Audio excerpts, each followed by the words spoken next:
বড় না দুই বড়, আমার ভাই তোমার ভাই। এই দাঁড়াও দাঁড়াও দাঁড়াও, এদিকে আসো। কি ব্যাপার বুঝলাম না, দাঁড়াতে বললো কেন? কি হয়েছে হুজুর? তোমরা এইভাবে চেঁচামেচি করতে করতে কোথায় যাচ্ছ? চেঁচামেচি কোথায়, ছেলে পেলে নিয়ে প্রোগ্রামে যাচ্ছি। আমি তো ভবিষ্যতে এই ইউনিয়নের লিডার হব। ভবিষ্যতে তুমি লিডার হবা? তোমার ভিতরে একটা নেতা নেতা ভাব আছে। হুজুর একটু ব্যস্ত আছি, পরে এক সময় কথা বলবানে। আয়। এই একটু দাঁড়াও। হ্যাঁ, তোমরা আমার একটা কাজ করে দিতে পারবা? কি কাজ হুজুর? মসজিদ কমিটির কেউ কি আপনার কিছু কয়েছে নাকি বেতন দিচ্ছে না? শুধু নামটা একবার বলেন, একদম সাইজ করে ফেল দেবো। না না, কাউকে সাইজ করা লাগবে না, ছোট্ট একটা কাজ। ওই যে বড় পাথরটা দেখছো, ওইটা তুমি নেবে, আর তোমার যে কর্মীগুলো আছে ওরা ছোট পাথরগুলো নেবে। এইটা আবার কোনো কাজ হলো হুজুর? ও তো আমি এমনিই পারবানে। আমরাও পারবা না। তাহলে যাও নিয়ে আসো। এই হাই, চলেন ভাই। এ কোনো বিষয় হইলো? এইটুকুনি পাথর? কিরে, আমার পাথরটা তো মনে হচ্ছে বেশি ভারী। তোরা এক কাজ কর, আমার পাথরটা আমার একটু তুলে দে। আরে না, হুজুর কেছে তোরটা তোর তুলতি, আর আমাকে তো আমাকে তুলতি। তোরা আমার পাথর তুলে দিলি নে, তোদের সব কয়টার দেখছি। আমি এত বড় পাথর উঁচু করতে পারছি নে, তোরা আমার হেল্প করলি নে।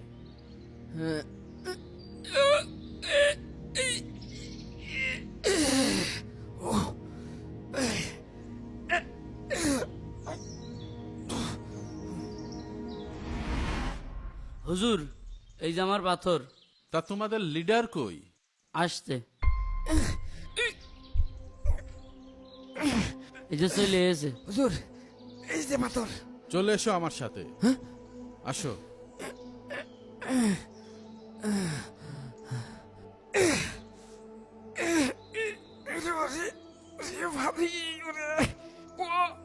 হুজুর, এই তোরা তো একটু ধরতে পারিস। না হুজুর, আমাকে ওই বড় পাথর নিতে নিষেধ করেছে, আপনি নেন বড় পাথর।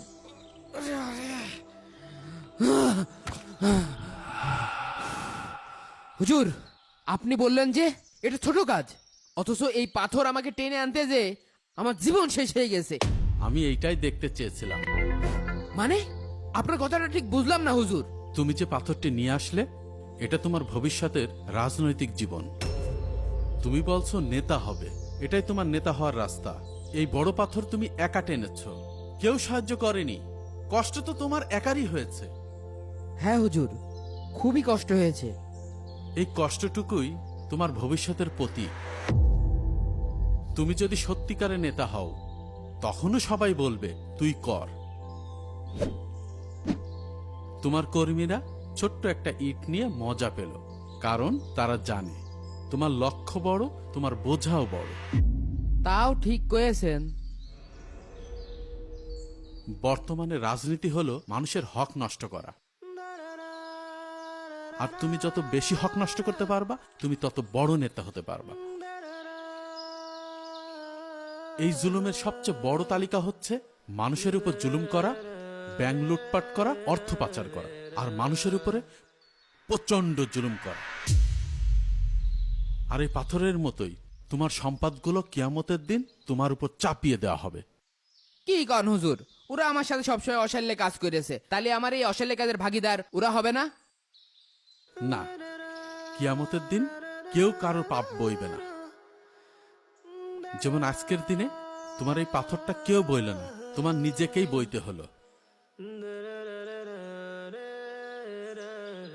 এই দুনিয়া স্বার্থের জায়গা, সবাই তোমাকে ব্যবহার করবে। নেতা হওয়া মানেই শুধু ক্ষমতা নয়, নেতা মানেই সততা, ত্যাগ, আর নিজের বোঝা নিজেই টানা। জি হুজুর, এই পোস্টারটা দে তো। হুর, আমি এখানে পোস্টারটা কেন ফেলে দিলাম আপনারা কমেন্ট করে জানান।